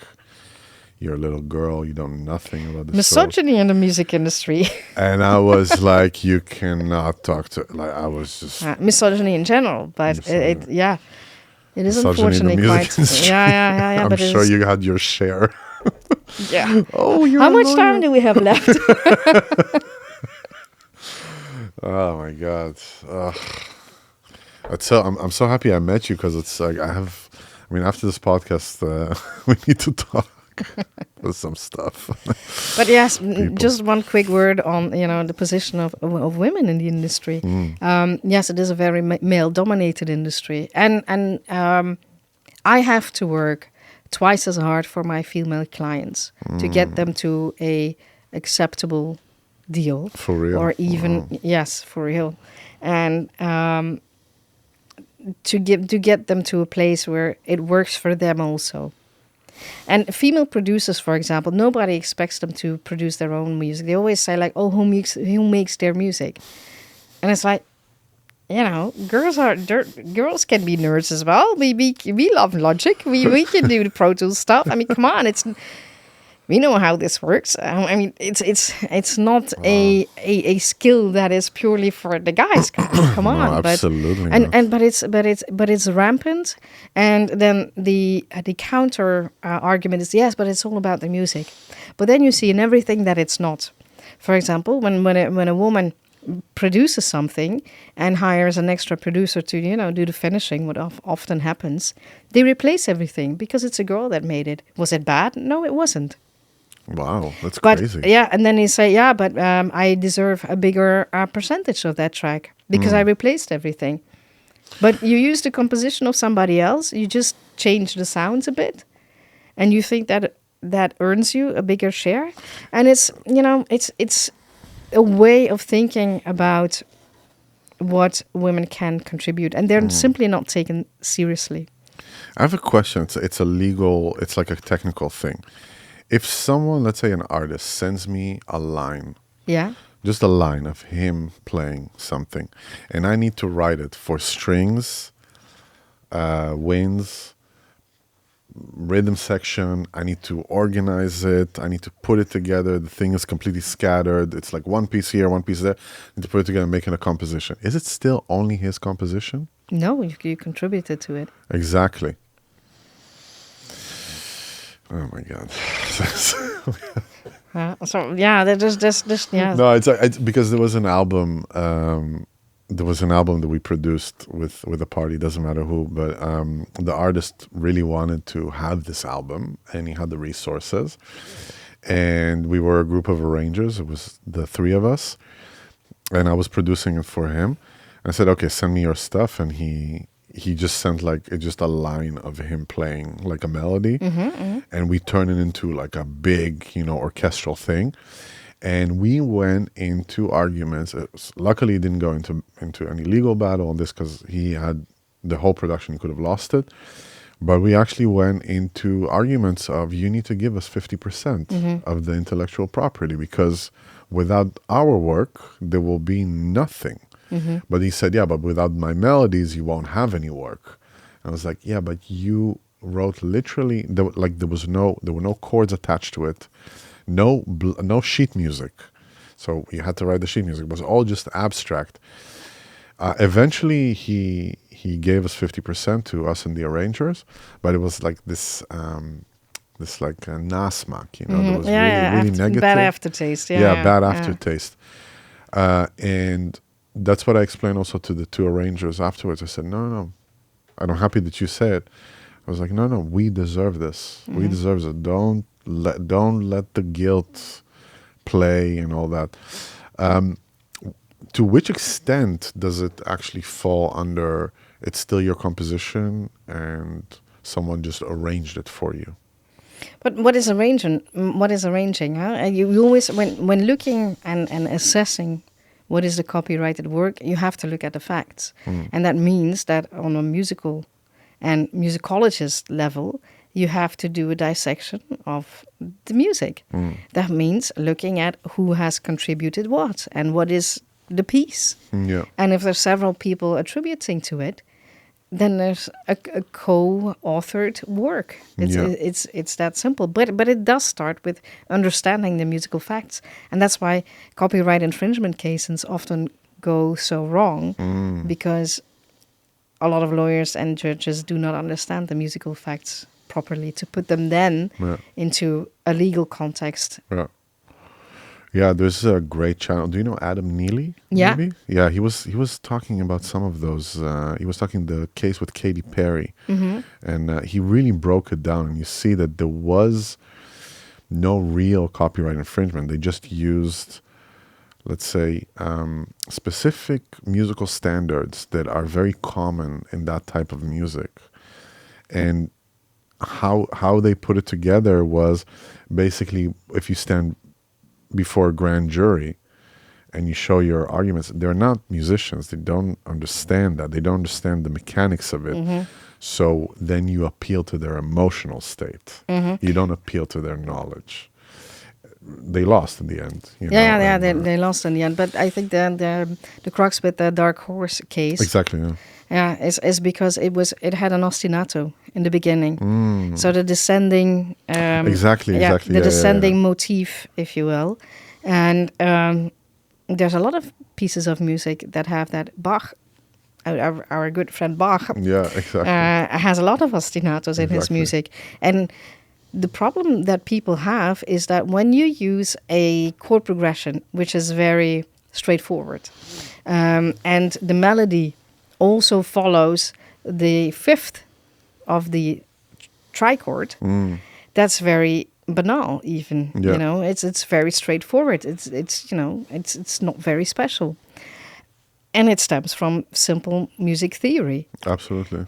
Then copyright says, well, something needs to have some originality, but if it's reducible to basic music theory and harmony and the systems that underlie that, then you haven't given it your personal touch, or you have to add something more to give it your personal touch that then qualifies for originality in the sense of the Copyright Act. And that was a problem with the Katy Perry case. And they said, well, also in pop music, people write simple music. And the more simple your music is, the more chances there are that people will come up with the same idea. And in copyright, we call that the double Schöpfung, and the people coming to the same idea from completely unrelated to each other.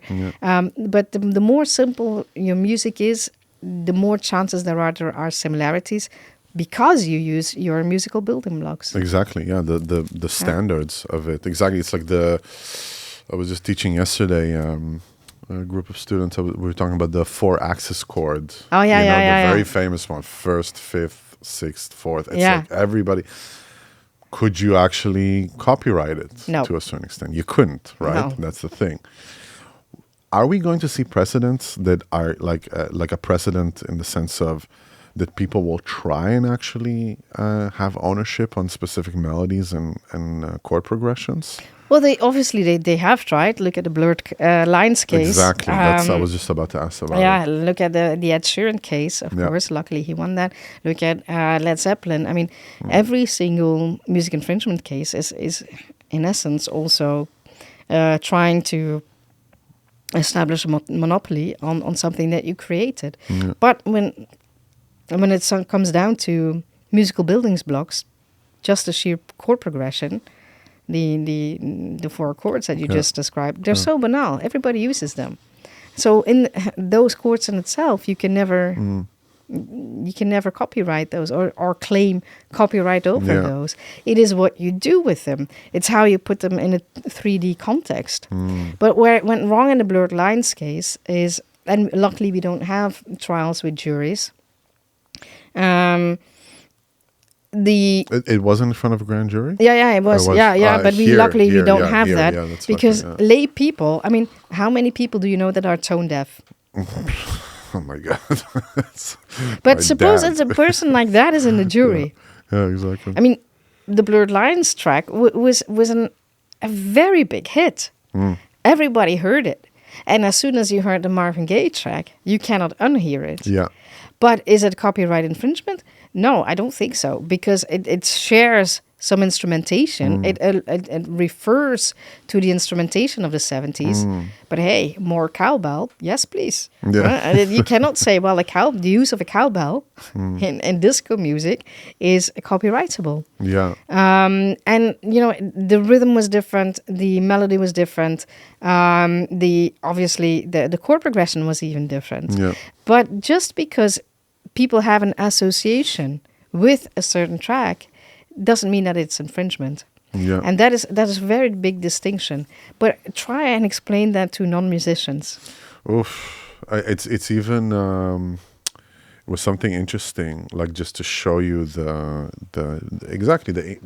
type of ignorance of the internet is that there is a great YouTube channel called Nerd Writer, and do you know this one? And he No. was really, really nice, and he studied film, and he is great, and just taking pieces of art and breaking them down and analyzing them, whether it's Van Gogh or whether it's some film that he really likes. And then he went and he analyzed a Michael Jackson song, and he really, really botched it. I mean, the chord progressions were wrong, the melodies were wrong, and people called him out in the comments immediately, like, "Hey, this is the wrong chord, this is the wrong this, the wrong that." I think he removed it afterwards, but that shows you that even someone who has the credibility of, a movie critic or an art critic that has a lot of knowledge and went to school, when it comes to music, the technicalities of it, you really need to know your stuff, because then you're going to make a fool of yourself. Or you're going to take that ignorance and you're going to make other people think that they know, that, like the Dunning-Kruger effect, they know more. Yeah. And now it's that's what it is. And I think that also that kind of what happens in Blurred Lines there. Because when I heard it, I mean, yeah, what attracts you is the groove and kind of the tempo. The chords are different. The extensions are different. Blurred Lines, very simple triads. Marvin Gaye has this like blues in it, and very, the extensions of the chords. The production was completely different. Yeah.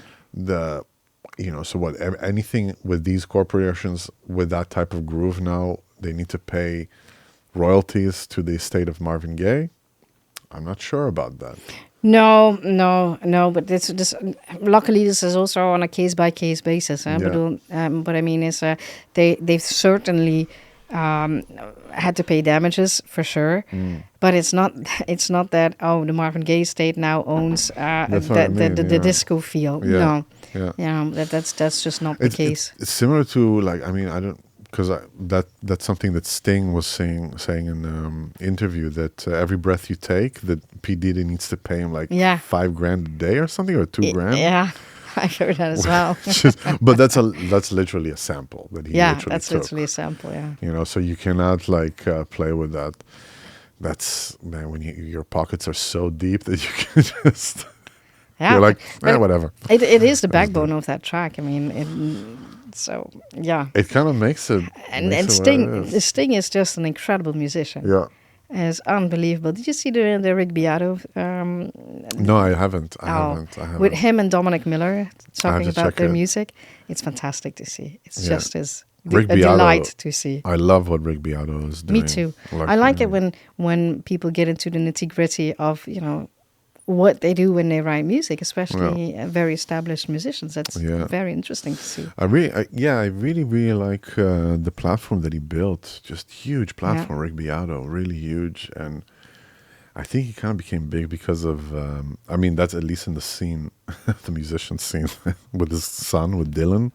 They would just play all these like crazy chords, and he could just sing them, and he had this like amazing ears, and it was circulating around. And then afterwards, people found his courses, and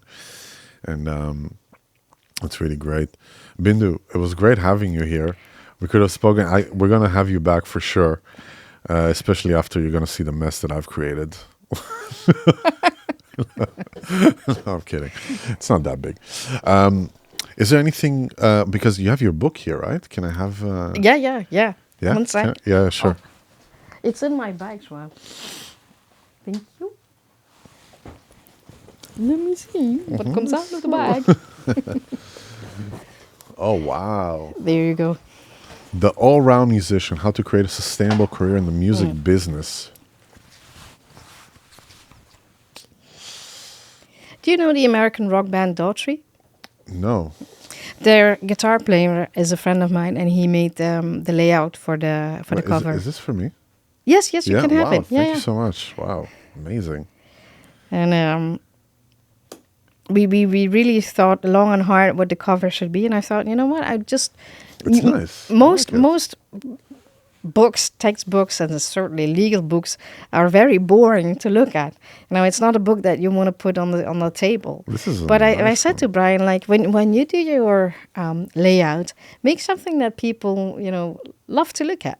Make it something that is accessible and that has a certain flair. It So, even has pictures for you lazy people. yep. Or it has like charts and flows and Yes, it everything. does. And it Wow. has its own playlist. So I've made the music references in the book. They're in a playlist so you can listen to the music.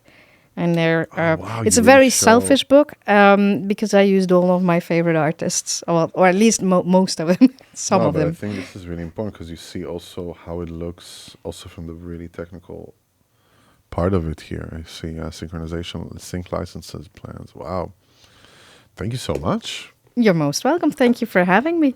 Wow, and we're gonna put, of course, the link to buy. Can people buy the book directly from you? Or? Yes, they Okay. also can, but then you have to you have to pay shipping costs. If you pay full, then you can also. Either shipping costs or lawyer costs, if you know what I mean.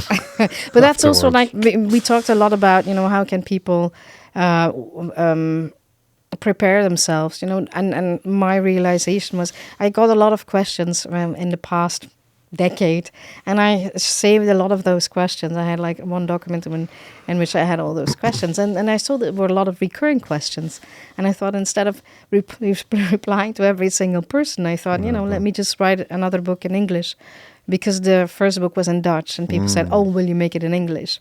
Perfect. And I said, "Well, I'll do something else." But then I thought, this takes a musician from the early beginnings, what you need to think of to, when you're more established. Simply because I thought not everybody has in the beginning the funds to pay a lawyer, but then at least they can read this and be aware of what they need to think of.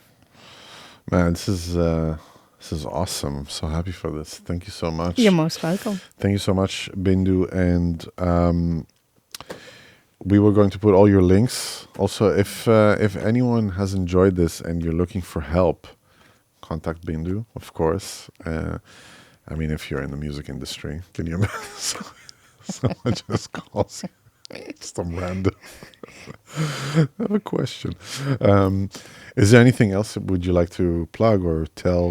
No, it's been a delight speaking with you, and there's so much to talk about. I'm sure Yes. that we could have gone on for hours. No, you're but, gonna come back for sure. You're gonna come back for sure. It's we're gonna do. Also, our plan is to make it like bigger, to take it live also, and to have panel, like a real panel. And people come and ask questions, and people show their work also. So we would love to have you in the panel. We'd love to have you again. Coming back, we're going to do it again for sure. Well, you have my number. For sure. Well, thank you so much. I really enjoyed this. Thank you, Bindu. Thank you. Thank you, everybody, for listening, for tuning in, and for following us. You know how it is. Like, subscribe, follow us. We have so much more content for you. And we will see you in court. Can I now object?